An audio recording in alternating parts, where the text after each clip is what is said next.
all is right with the world again because Wooly is live on Wooly's World on Friday night. Guys, welcome. I'm a little bit late, but only a little bit. I was taxiing. Dad's taxi, isn't that what you call it? So a little bit of taxiing this evening. So I just sort of ended up being. There we go. That's what we want. So that's it. That's what's been going on. For anybody that's interested, France is beating Wales by 1 point in the Six Nations. Dieselman 99. Wow. How's it going? What is this? No, don't need that. Don't need that.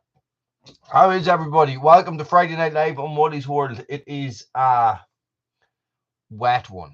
Wet. Oh my God. It's so bloody wet. So what has been happening in Wooly's World this week? Well, there is a war going on, but I think the war might be ending soon because I've started to get more notifications about COVID. I have the cold. I hope it's the cold. I really do hope it's the cold. I have run out of firewood. I burnt my last 4 pieces of firewood for winter 21-22. I burnt the last of them today, and I have started into my firewood. I have. All hail our new Russian overlords. I have been. I had to break into my 22-23 stash. So lucky enough, it's been in. A lot of it has been in since summer gone. So it's in 6 months. Jesus, it's probably in more. It's probably in 7 months, 6-7 months already. So that's what we're sitting at the minute. So I do have a spare stash, but I have to get it. And at the minute, Red Branch is impassable. It's probably underwater at the minute as well, so that's where my stash is. Other than that, guys, it has been a quiet week. We seem to be going through like good day, bad day, good day, bad day, good day. So we had a shocking day today. It just rained for like 14 hours, really heavy rain. It's going to be a nice day tomorrow, but it is going to be really bad overnight, Saturday night, and then bad Sunday morning. So it's like, just can't catch a break. Just can't catch a break. So what has been going on with you guys out there? Let's talk about whatever you want, but let's start with my 2 videos that came out this week. The most annoying thing that happens to me, it doesn't happen very often, but when it happens, it's usually a disaster and usually my day is over, and that's skipping a chain or throwing a chain. It is just such a pain in the ass. I don't know if it happens to you guys a lot. It seems about 50-50. I think for the likes of us guys that will be dealing a lot with smaller trees and maybe a bit more gardening than everybody else. Rod, how's it going? It just seems to be something that just when it happens, it's a disaster. It's just a disaster because the drive links come out of the groove and it gives a wee twist, just a wee shake on the way out, puts a wee lip on that drive link then, and sure you can't get it back in, it doesn't work properly, and blah blah blah, and it's a balls. It's an absolute balls. And normally for me, it's pack up and go home time when that happens, because normally I'm away off somewhere, I'd be so stuck for time all the time that I'm sort of like going, well, I better it would just be quicker. It doesn't happen. Doesn't, very rarely. And it's always in the same circumstances, Dieselman. This is the thing. So it's always when I'm cutting little small branches, little small bendy branches. You think you think it does it more when it's cold? Some of the boys were saying that I need to cut with the top of the bar to stop it from happening, but sometimes you can't. Sometimes you have to cut with the bottom of the bar. So maybe I'll try that. I got lucky the last day. I got really, really lucky, and it didn't damage the drive link. So Sometimes I do, Simon, and sometimes I don't. It depends on what saw I have. I have a box full of saw parts and my box of tricks with files and round files and bastard files and flat files and all that stuff with it. Sometimes I forget to take it, and if you forget to take it, that's it. You're gone. You know. So, you know yourselves, guys. It's all perfect if we remember to take everything with us. The saw won't chuck its chain. That's the way it goes. You know yourself. I tend to have more spare chain for the bigger saws for some reason. Maybe I need to go through my chains. I know I definitely have like chains and bags that haven't even been used, you know, that have like the bags haven't even been opened. But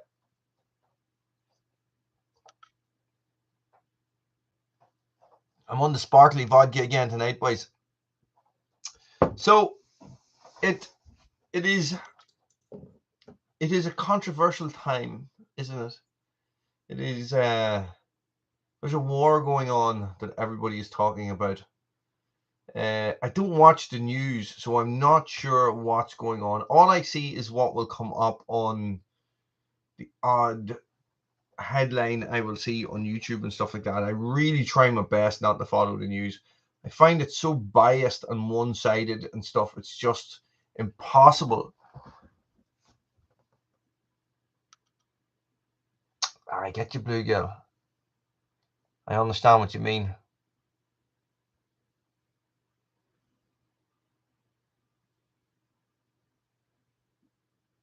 Everybody's talking about the diesel man. No, I don't have a chain breaker. It's something I've never really bothered with.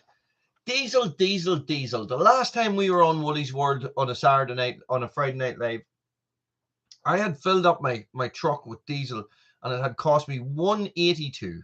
Well, I filled it up again tonight in Dundalk and it cost me $198. Okay. What has happened here in Ireland is that the government reduced their levy on diesel by 20 cent or something. But in the time it took for them to vote that, and it only took them a day, the price of diesel went up by 22 pence a litre. Probably an army surplus shortage coming as well, Rod. That is very true. I would say all that stuff. I could see Varstalika are sending stuff to Sweden already, or to what you call it, to Ukraine already. €2. Well, I was taking the girls to horse riding yesterday, and it was 205 in one petrol station. 205. That is the highest that it has ever been, and it's still going up. And I don't understand why it's going up so much. Somebody explain it to me. I'm not really good at the economics and stuff like that, but it's like there's still plenty of oil. I don't know how much oil is actually coming out of the Ukraine. You know, does Ireland have such a high percentage of oil coming out of the Ukraine and Russia that maybe it's Russia, not Ukraine, that, you know, oh, we need to, put the taxes up, but everything's going to be more expensive because it's going to be harder to get. I thought most of the oil came from the Middle East.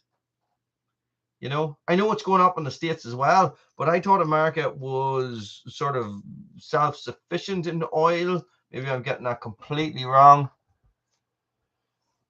The Great Reset. What is the Great Reset, Mike? You're going to have to explain that to me. The Great Reset. Well, this is what I was saying, guys. Maybe the war in the Ukraine is coming to an end because all I'm hearing about is COVID. You know, when COVID came to an end, all we heard about was the war in Ukraine.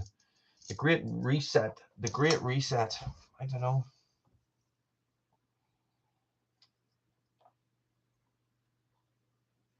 Maybe it's time to sell the truck and buy a horse.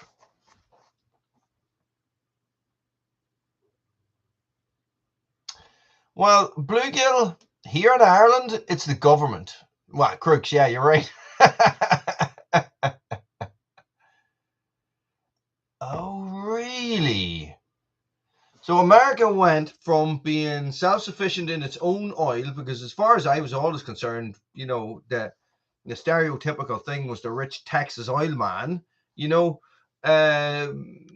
you know, the caricature of America was their Texas oil man. But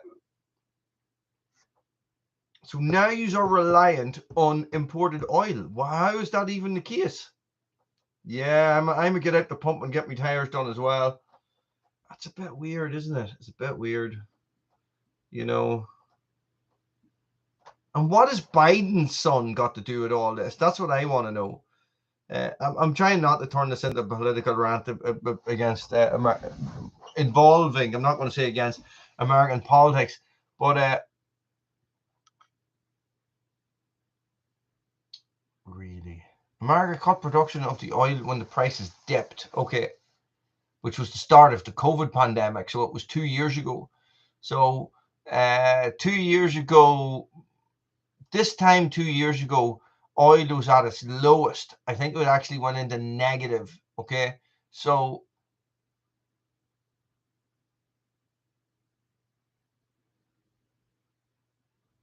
Jesus Christ.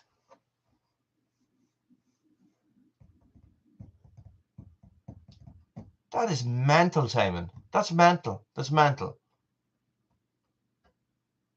Yes. I'm sure there's there's labor laws involved there, Rod. You know, so it's just crazy. It's just crazy. It's like here I am repeating the same message. We are having the same conversation week after week after week, and it's inflation and it's the price rise and it's everything. I have building work to do down at Red Branch, and I am really not looking forward to having to buy timber. You know what I mean? You know, phase 2 of the cabin build is stopped at this stage, you know, because I just can't afford it. I can't afford anything.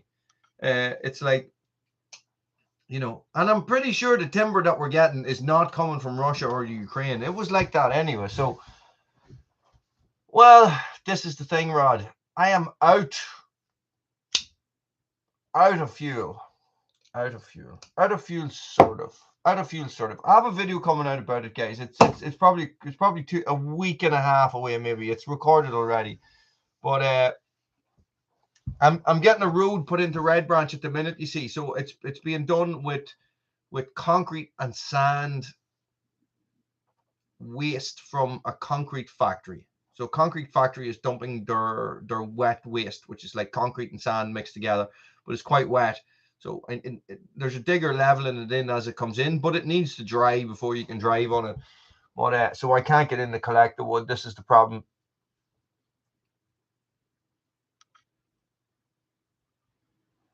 $50,000 a month. No, bluegill. We do nothing like that. We obviously pay tax and stuff like that on our fuel when we buy it at the pumps. But and in Ireland it is 70% on every litre. So if a litre costs you £1, 70 cents of that goes to the government.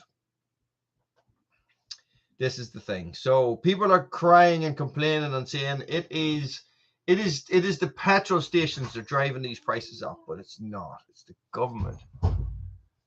It's the government. Yeah, I remember when I would follow American politics, right? You know, I generally don't say a lot about it, but I would follow it. And I remember when the election was coming about, when Trump got defeated, that election, the last election, there was all this stuff over here, rumors about Biden and Ukrainian energy companies and kickbacks and congressional favors and all these sort of things going on that was hushed until after the election. And now it's all coming out. Okay. So 20% tax as well. And at this time, right now, camp is a go. Yes.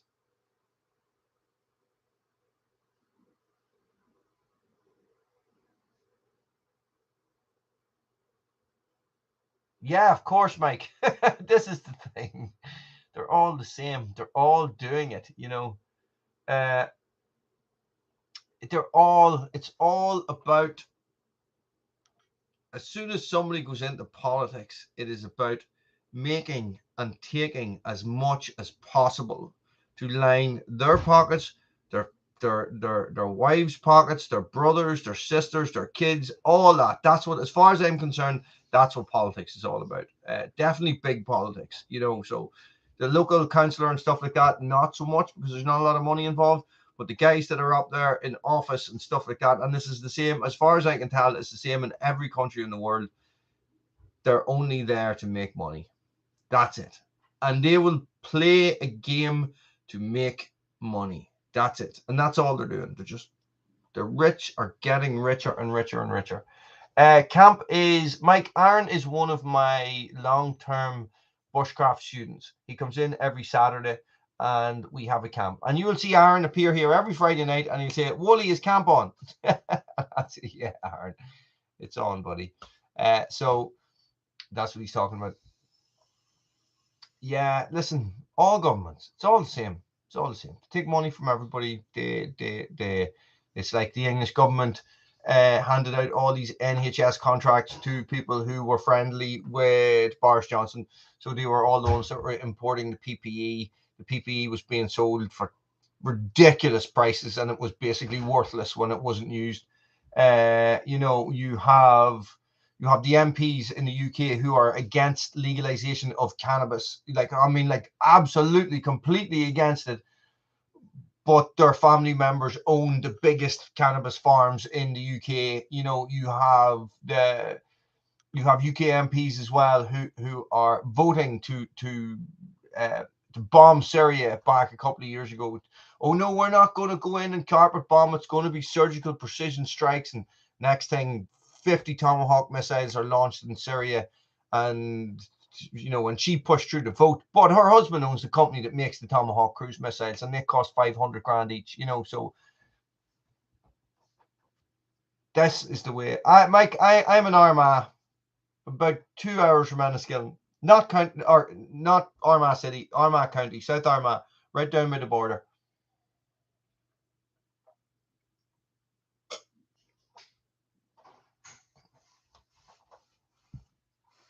Yes, Simon. Mark, how's it going? Hold the line, boys. Hold the line. Yeah, it's all just a bit weird. You know, it's like people are already talking with the basically fuel has gone up here like 60 cents in 3 weeks, 4 weeks maybe. You know, it was going up before the invasion and stuff, but it's like, I don't know. It's just people are talking about making decisions on what they're going to do based on how much fuel costs, right? That's how serious it is now at the minute. So I filled up my tank there and it cost me 72 euros, which wasn't bad, but you know, if I had to put the same amount in last month, it would have cost me about 45 euros. So this is the thing. So at what stage does it get too expensive to run a vehicle? I'll tell you what will happen first. This is what will happen, is that the supply chains will fail. So supply chains are already at breaking point.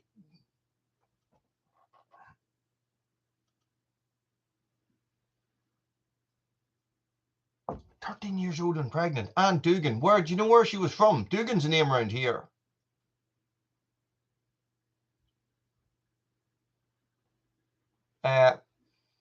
That's crazy.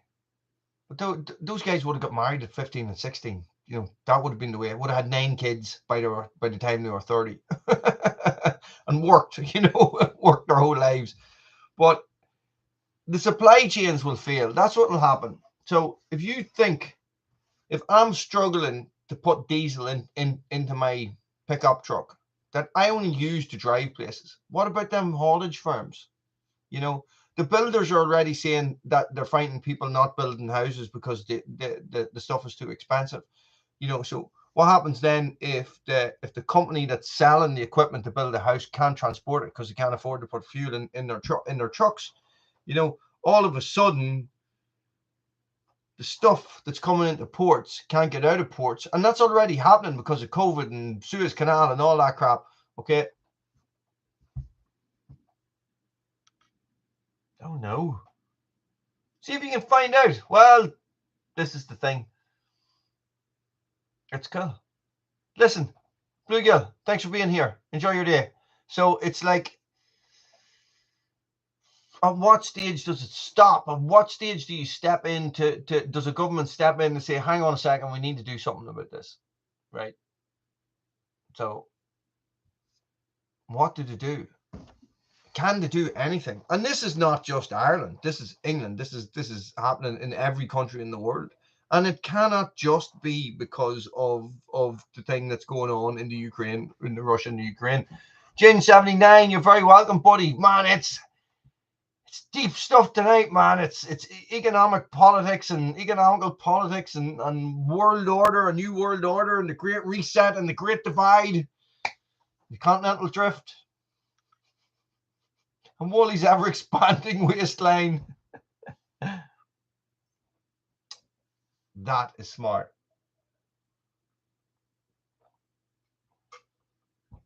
We bought a diesel car before Christmas. A 2-liter diesel car. But it's crazy. So it brings me back to this whole big thing that we started talking about 6 months ago when we had the debate about firewood, and firewood being the most economical and green fuel that there is out there. And I think that this is just hammering it home. Okay, have any of you ever read? Ah, good man, Mike. Good man. That's smart. You see, I haven't. The food bit, but not the polytons. I have a greenhouse, but I'm not very good at it. Maybe this year is the time to do it. Maybe this year it is. I do have a plot down at Red Branch. I might get some seed potatoes and start growing potatoes and onions and stuff. Guys, to tell you the truth, Peppy 64-wheel drive, the most all-terrain vehicle, is in the house. How's it going, Peppy? So it's like, this is what it is. You know, the fuel is going up. The government are reducing the levy on road fuel, but not on heating. Okay, not on heating oil. Lucky enough, we are coming into the time of year when you're less and less reliant on heating oil. You know, so I lit the fire today. Didn't light it yesterday. Not because it wasn't really cold or anything. Just you didn't really need it. You know, so the luxury of a fire is gone now for me. It's and the luxury of putting on the heat is gone now as well. It's going to be the heat goes on when you need it. You light the fire when you need it. Okay. Where are you, Simon, again? Sorry. I've only ever seen one of them in the flesh, and it took a lot of fuel, a lot of fuel. It would be, I suppose, what you guys would call an outdoor wood stove or an outdoor wood boiler. Well, see, Diesel Man, I have a back boiler as well, you see, but I have a 20-odd-year-old stove, and I think that is the big issue, you know. So there's, no matter how you clean it, there's still 20-odd years of tar and soot and creosote and everything up on that, you know, up on the side of that. And a regasification stove is obviously much more efficient than just your standard wood stove, you know. So you're talking about your standard wood stove is like 96% efficient, whereas your gasification stove is like 99 or something like that. And that's one that takes the hot air, that takes the hot air and recirculates it back around and pumps it directly back into your fire, and then that heats up again, or that goes on fire again. And that is something that is really cool. It's really, really cool. Guys, you'll have to excuse me. I have the cold, so I'm a little bit coffee and a little bit headachy tonight. But wait a second. I just had a pizza. But anyway, Yorkshire. Yeah. So that would be Simon. That would be like an outdoor wood stove. That's what you're talking about, I think. Correct me if I'm wrong, buddy. But Really? See, Ginge is onto something there. I wonder why Wally's been building an off-grid cabin. Who came up here? Was that a cat? I wonder why Wally's been building an off-grid cabin with a garden.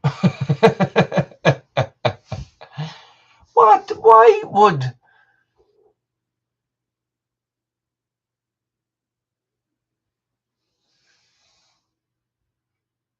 The back boiler makes a difference. I would say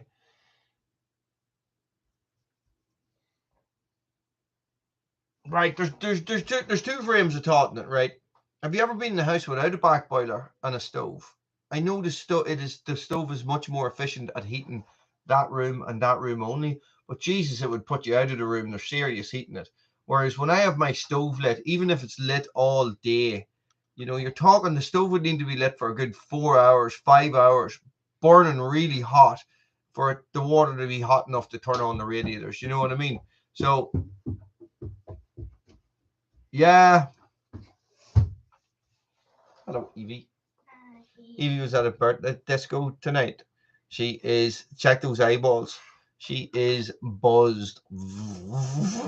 Sugar, dancing. All right, Evie. You have fun?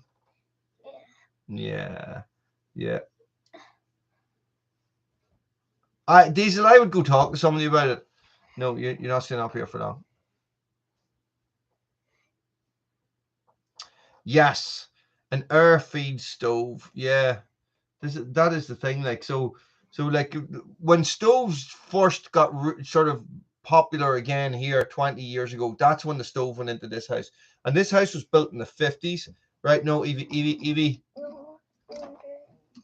This house was built in the 50s and it's not very well insulated, and the double glazed windows are 20 years old with wooden frames. You know what I mean?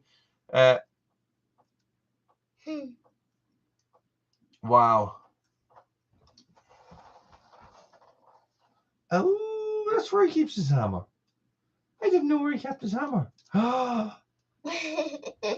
She just broke Thor in half. Diesel man, that's really strange. That's really, really strange. What happened? Oh, he's just having a problem with his wood burning stove. Oh, that's weird. Is it? Okay. Dad, up. Okay, Thor's dead.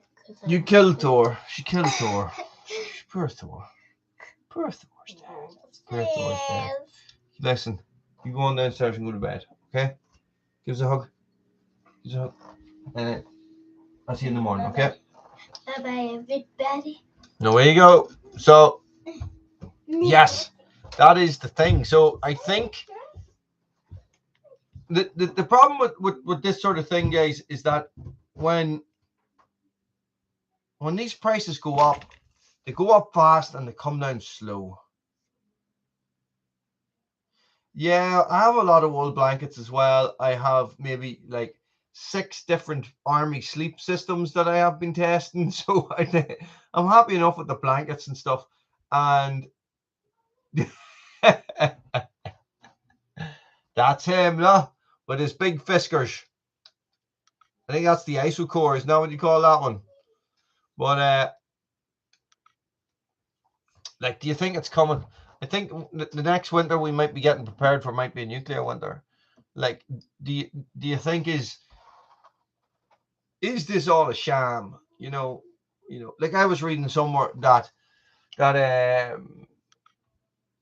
America pumped billions into the Ukraine for secret chemical warfare, secret labs and stuff like this. And I was like, oh, Jesus Christ, some of this stuff I don't know. I really don't understand. But then, you know, it's hard to know what to make of this. And this is my problem with mainstream media, is that it's just, when you listen to the language that they use, it's just so, like, they went the first couple of weeks of the war, they went through the stage of they were saying Putin, Hitler, and Hitler was calling the Ukrainian guy a Nazi and stuff like that. And it's just, it's like, I know I live in Western Europe, and our media is controlled a lot by the BBC and stuff like that. And it's just, it's like judge, jury, and executioner. Do you know what I mean? It's like there's no down the middle. Oh, maybe they're doing this because of this. I know that there is an invasion going on. I'm not sugarcoating that in any way, but it's just like, oh, I don't know. It's hard to explain. It's like everything is reported straight away. It's like, I know I've said this before. It's like these not newspapers.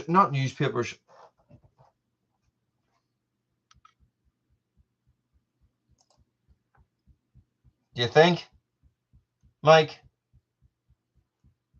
Well, you see, the thing is that Putin has always done his own thing, right? Always done his own thing. And, maybe it's not going to be a nuclear bomb. Maybe that's the thing. Maybe he's moving in on these nuclear power plants in Ukraine for a reason, It's just, I don't know, Mike. There's always a hidden agenda. There's always something going on that you don't realize. Always, And it's generally to do with money. So it's hard to get a full picture of what is going on. The news will report anything as long as they're first. They do not care, right? All they want, 10% probability. I take them odds. I'll go put 100 quid in that tomorrow.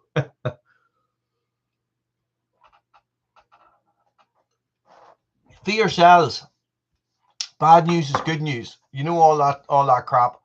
Well, it's true. It's not crap, but all those sayings. Yeah. So these journalists, like, they were all jumping to conclusions about this, and so this is such and such, and this is a Russian helicopter getting shot down, or this is this, and and turns out, after 2 days, somebody went, well, actually, that footage is from 2014. It's like somebody reported, which was a joke, but it got picked up.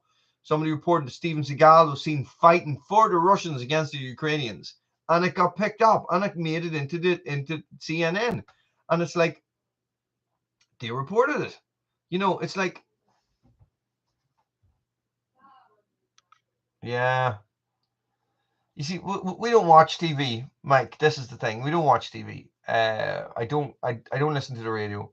I haven't in a long time. What happened in 2009 when we were having our big global recession was that we would have listened to the radio all the time. We'd get up in the morning and turn on the radio on Today FM and let it play during the day. Maybe turn it off when Matt Cooper came on, because it got a bit too serious. And listen to the music and blah, blah, blah. And basically what happened was, coming in 2008, 2009, the worldwide economic crash happened, right? So at that stage of my life, I had barely a care in the world. We had a dog, a cat, and I think Lily might have just been born, so we were still fairly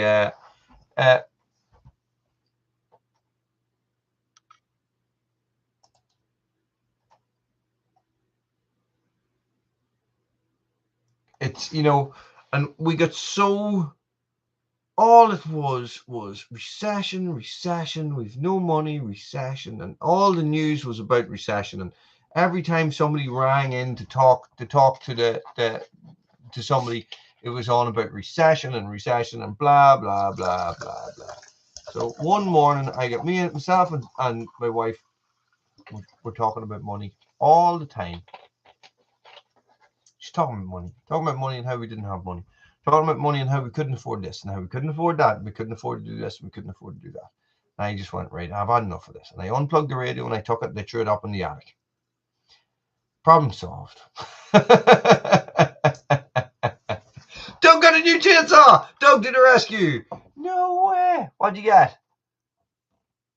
It seems that way, Diesel Man. It seems that way.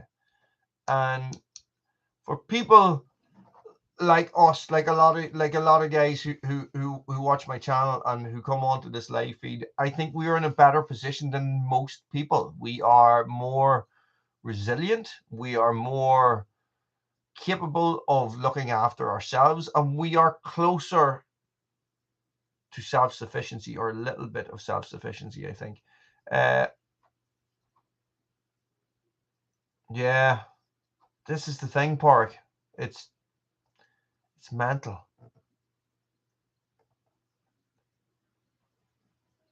Hang on a second. Oh, hang on a second. We've got 2 new saws in the house. We should have a christening. What are you calling them? Hang on.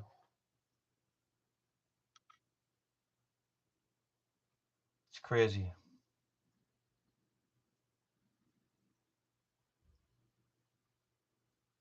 Well, you see, this is where it all comes in, isn't it? Control the population by keeping them scared. That's it. You know, when people are scared, they're easier to control. Okay. But I think we will, Doug to the rescue. He has come in and he has changed the topic of conversation, and let's go with that for a while, guys. It's a bit heavy there, so it's not our usual Friday night jazz. So chainsaws.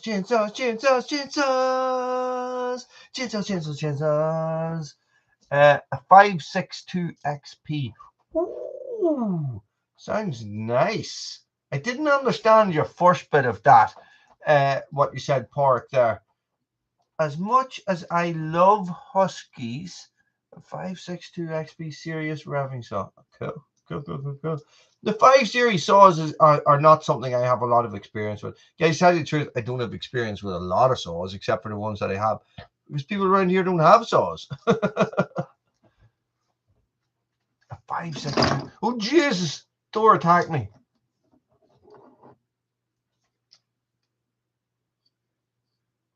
.455 Rancher, Mike, is a decent saw. A decent saw for like 10, 15-inch wood. You love it, Pork. Sorry, love. You see, I have the Pro Husky filter on, so anytime you see anything anti-Husky, it comes on Pro Husky. So. Audio Mac GS. Jesus, guys. Yeah, I would like a new chainsaw. But the problem with me getting new chainsaws is that I need money. I don't have any of that.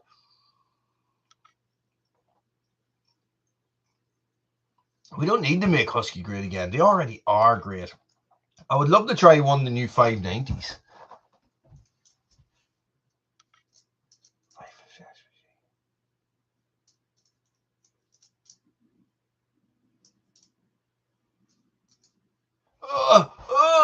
Where's Roddy? Where's Roddy when you need him? You and Roddy can join up, can gang up against the rest of us, Park. He's always giving out because we're always giving out a bit stills. Oh, here, France is beating Wales. I thought that Wales would be able to do a number on France because it was on in Cardiff. A big game tomorrow, guys. Big game tomorrow. Come on, Ireland. It's still 13-9. You never know. One score could take it.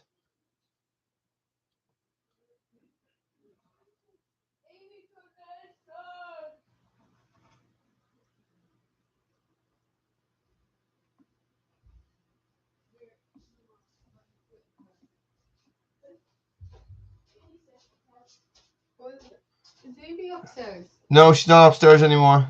Sorry. It's okay. It's okay. Hang on. Chippy's ATV, you're very welcome. Okay.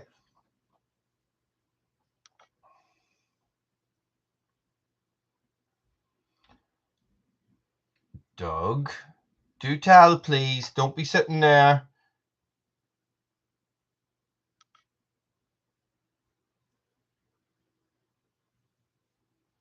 Only 8 minutes left. Sorry. What is it, Doug? No problem, Chippies. No problem. Guys, don't feel like you have to chime in, in the conversation and stuff like that. So just Okay, so Rod is replying to Park. I'm going to assume. Sorry, I'm getting completely distracted by rugby. Put the phone away. Put the phone away. Basically, Wales just had a chance to win the game there, and they fluffed their lines, and France turned it over. There's only like 6 minutes left. Probably less than 6 minutes now. Come on, Wales. Come on. Yeah. So I was taking some pictures of my saws the other day, and I put them up on Instagram. You guys got Instagram?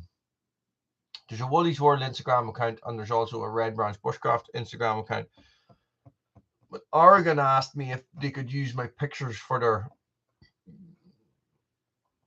something. I don't know. So Oregon messaged me and said, "Is it okay if we use your pictures for our publications or our promotions or something like that?" So, which is pretty cool. So, and it'll be the 435, and it's absolutely knackered 4-year-old Oregon bar that's on it that is still absolutely kicking ass. I would like another one. And I was thinking to myself, I was putting up pictures of the Oregon stuff I had and tagging them in it last year, and they actually sent me stickers and a t-shirt and stuff like that, and because I was doing it. And I think if they come back to me this year and say, Wooly, we would like to send you something for promoting our products on Instagram, I'll say, have you any more of those Carhartt jackets, the one with the nice Oregon label on them? Imagine how cool that would be. That would be absolutely class. Oh, come on, will you bloody update? You're gonna kill me for not updating. Anyway. You talk among yourselves there. No.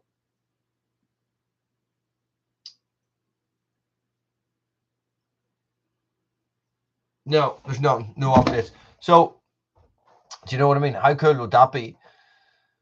But that is the way it is going. So it is, guys. Brush cutting is the other video that came out today. Brush cutting. The love it or hate it brush cutting. I find that the Donegal men aren't happy with what? With what? I wonder. Do you remember that didn't they stop all the people in Galway from digging their own turf? I wonder how that's going to affect everything now. People will be like, hang on a second. The fishermen. What's going on with the fishermen in Donegal now?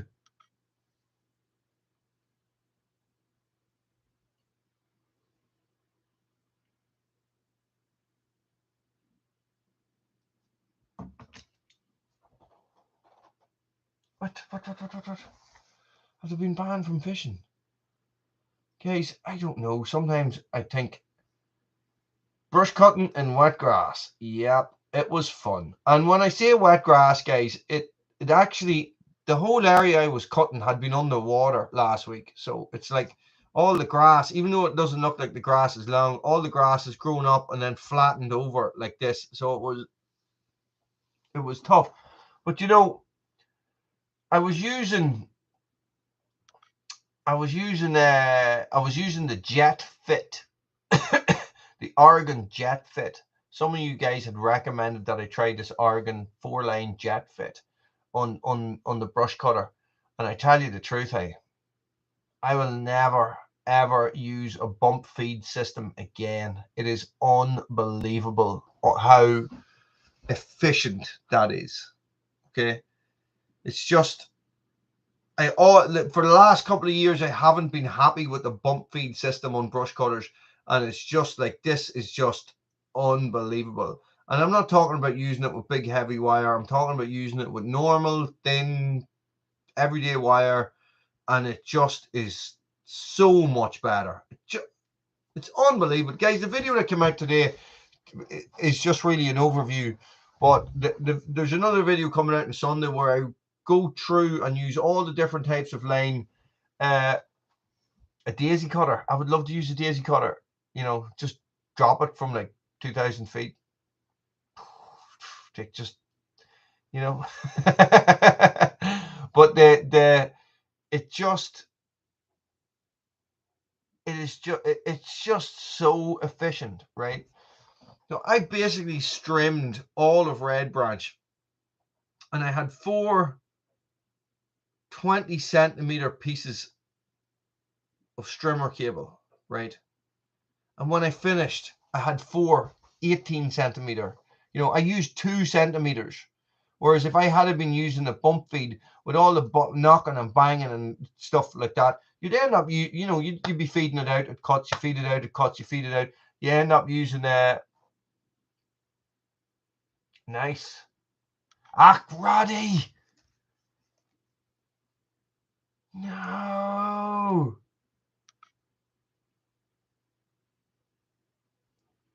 Was it 13.9?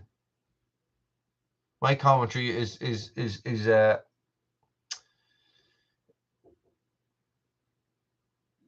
full time 13.9. Jesus Christ, that is a. Well, this all we're hoping for now is Ireland beat England tomorrow, and then England beat France. Don't England have to play France in the last game? Isn't that it? Round five. Wales and Italy, Ireland and Scotland, England and France. Ooh, Roddy! Highland Homestead. Handstand. Highland Handstand. Sorry, can't speak tonight.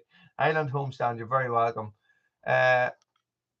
Dynamite is cheaper than diesel. Yes. Do you know, one time I was in Peru, not in the deepest, darkest jungles in Peru. I was up a mountain. I was at 5,000 meters and I went up into a mine up a mountain. And before we went into the mine, we went to a little shop that a local granny would own. You know, we all used to have these little small corner shops, and you go into them and you buy your 10 penny sweets and your penny sweets and your bags of crisps and all that. But you could go in there and buy sticks of dynamite for $1. No, not kickball. No, we don't talk about kickball. We talk about rugby. You know, it's the game that American football was invented from. So you walk into the shop and you buy yeah, I would say so, Homestead. So you walked in and you bought a stick of dynamite and a little bag of fertilizer for $1 each, and a little thing of det cord, right? And it's all oil. This is it, Diesel Man. It's all oil, unless they have loads of it stockpiled, pre-made. That was the only reason why the price won't go up straight away. So basically, you walk in and you buy this, and you give it to the miners as a gift, and the miners let you come in and show you around this mine, the silver mine in Bolivia, which is at 6,500 meters above sea level. So it's like, you know, you're struggling for breath. The air's thinner, and you're underground. It's all bizarre.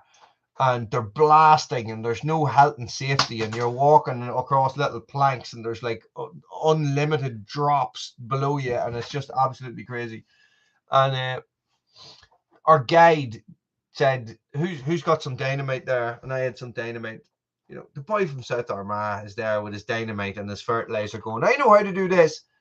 So she took the dynamite and she just molded it into a ball, and she stuck the det cord in it, and she got the bag of fertilizer and she put it into the bag, and she pushed all the fertilizer around it like that, pushed it all, rolled it in a big ball, lit it and chucked it away. We were all standing there. Big explosion. We were all like, cool, let's go back to the shop and do that again. Absolutely crazy. Yes. Big load of fertilizer and a big load of diesel, man. That's all you need, boy. Blow anything up.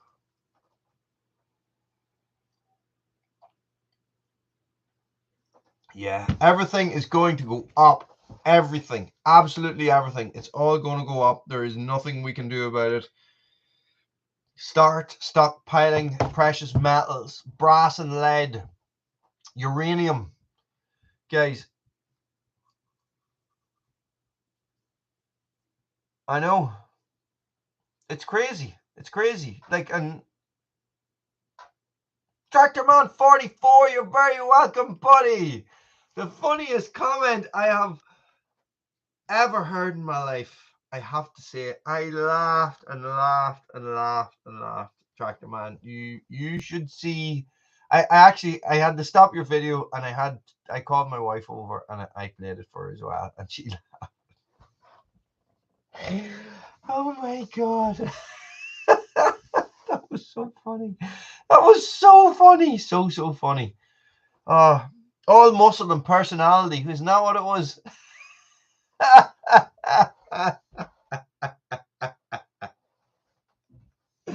I was so proud of it. I was so proud of it. I am literally like I've been a skinny, small person my whole life.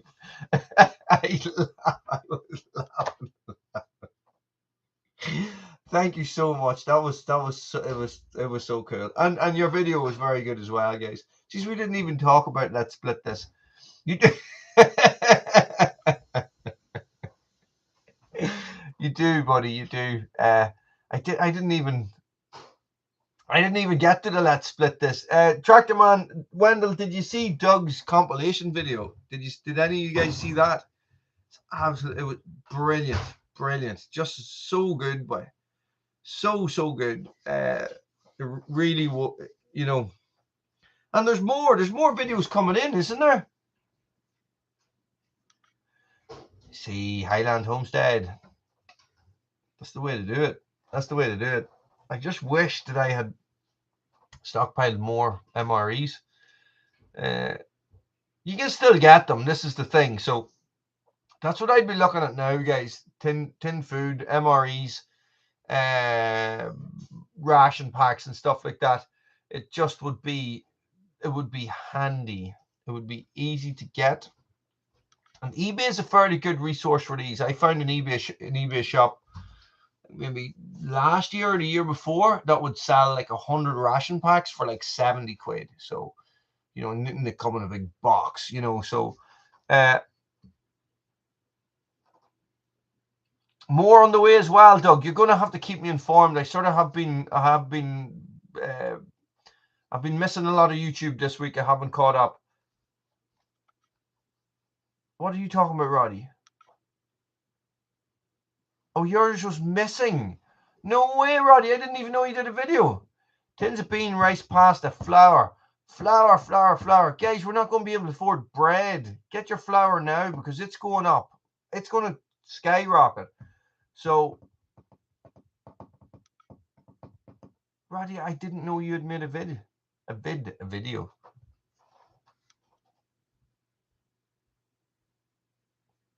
Yeah. Game is the way forward. Oh, from last year. Yeah, I remember that.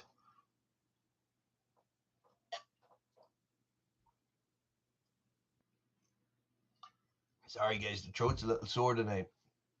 It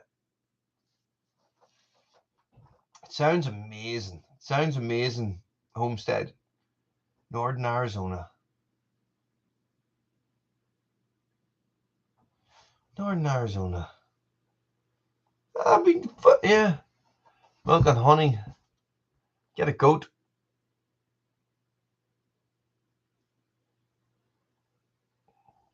That Doug. That's easy. You know what that is, Roddy? The power of the moderator has gone to his head. That's what's going on there. It's because he's a moderator and he's like, oh, yeah, I can do whatever I want. Yeah, screw you, Roddy. I'm not putting your video in my video.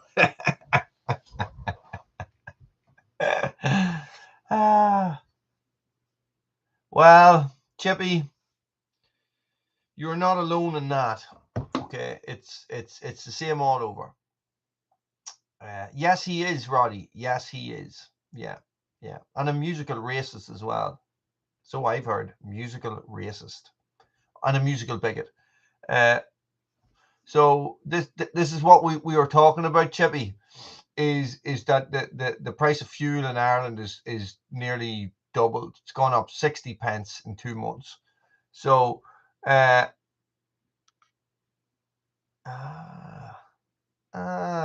see, we used to have chickens. This is the thing. I always wanted to get chickens again, but where we live at the minute, we couldn't have chickens. It's just there's not enough room for them. And we have 3 dogs, a cat. We had a ferret as well. So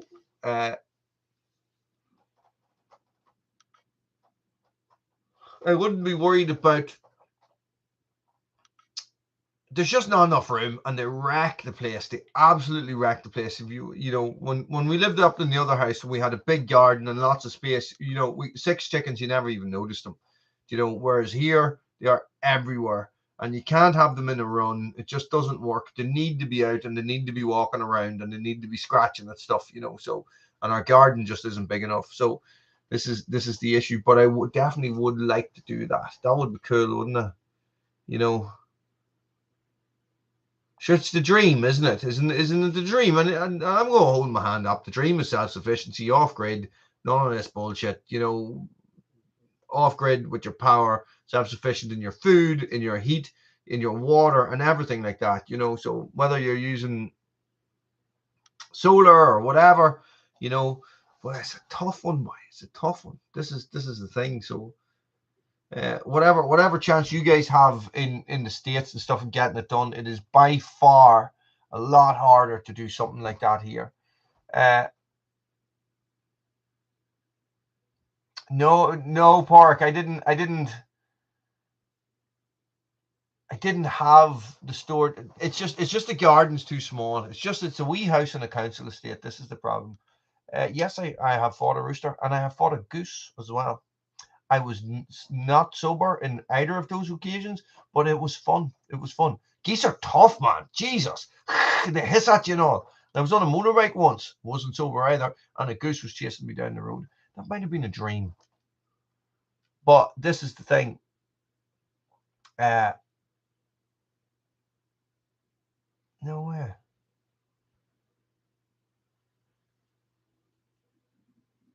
See, that's it. You see, the thing about it here is that Ireland is overpopulated, right? No, it's not overpopulated. That is the wrong term.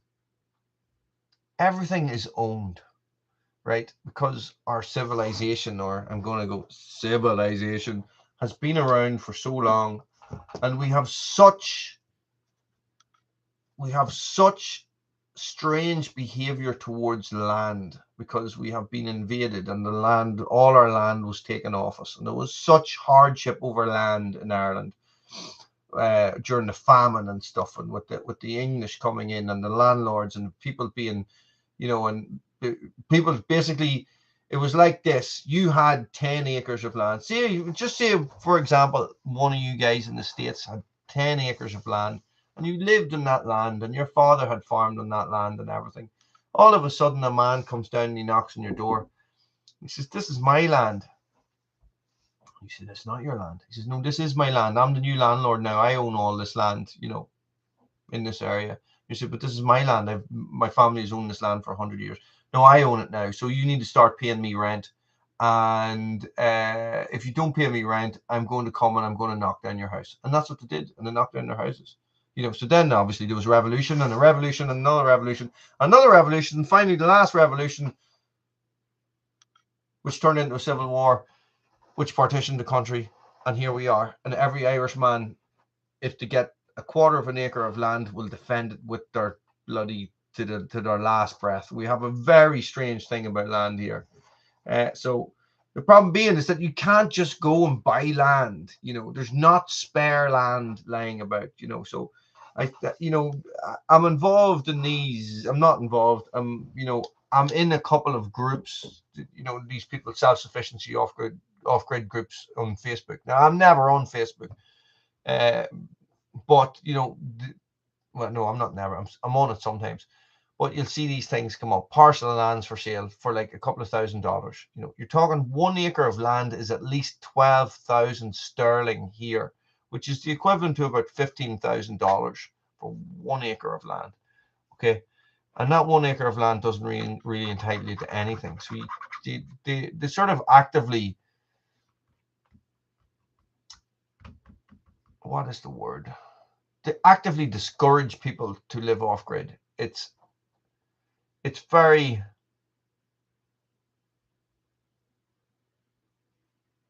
oh, Doug, Roddy, did you scare off Doug? Exactly, Pork. You know, that's the thing. If somebody's willing to sell 1 acre of land, it's going to be crap, you know. So it's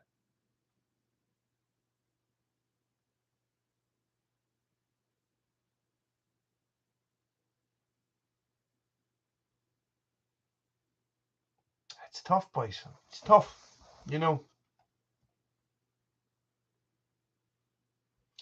No way.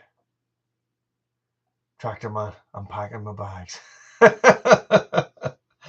There is a 5 acre parcel of land 20 miles from here for sale, right? 20 miles from here. I'm going to say 20, between 20 and 30 miles from here. And it has a house on it already. This is the problem. Planning permission is a joke in this country. We need permission to build houses. You need to pay for somebody to make a decision, not to get the planning permission. Okay.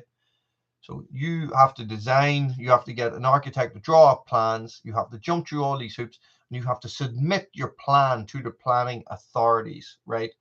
And it costs £1,000 to submit it. And they look at it and they say, nah, you need to change this in order for, you need to do this, this, this, and this in order for us to pass this. And they give it back to you. And then you apply again. Okay. So, and it's a disaster, and they will not give planning permission in certain areas. So there's like where Red Branch is, you cannot get planning permission. You just can't. All those fields, like that place is just full of fields, and you can't build a house. Okay, because the government say you can't build a house there. So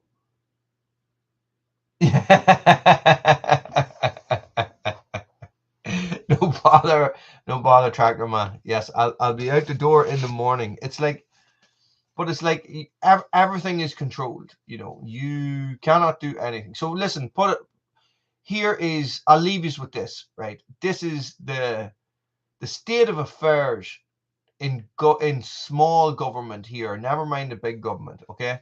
Grumpy Toe, you're very welcome. Really. This is what is not for long, Diesel Man. Not for long.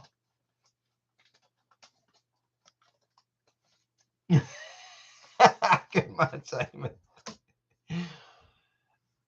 At Red Branch.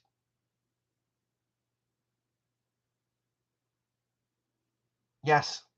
Yes, Homestead, I agree. At Red Branch, the local council wanted to build a reconstruction of an Iron Age roundhouse, right? Which is a wooden structure. So it's wooden poles, right? It's a wattle wall, and it has a thatched roof. Okay, so this thing is completely wooden. It's got a lifespan of approximately 10 years, right? It's an environmentally sound building, right? This was going to be an environmental project, okay? The council had to apply to the council for planning permission, right? For an environmental project at Red Branch, which is an environmental, you know, there's no buildings on it and stuff like that. So it's supposed to be a green site. The council wanted me to cut down 160 meters of trees each direction from my entrance. No, 130 meters of trees in each direction. So when you come out to the road, 130 meters this way and 130 meters this way of trees. So I went, no. Like, you were talking big, mature ash trees, you know, monsters, you know, 100-foot tall. In hindsight, they're all dying now of dieback, you know. So, yes, the Celts, Roddy, the Celts. So, this is the sort of thing that you're up against. So, one council department is going to another council department for permission to build something that is a temporary structure that will rot into the ground in 10 years. And the loopholes that you had to jump through in order to do that was absolutely ridiculous. And I just went, do you know what? I think we'll leave it. You know, so it was just too much. It was absolutely too much. Guys,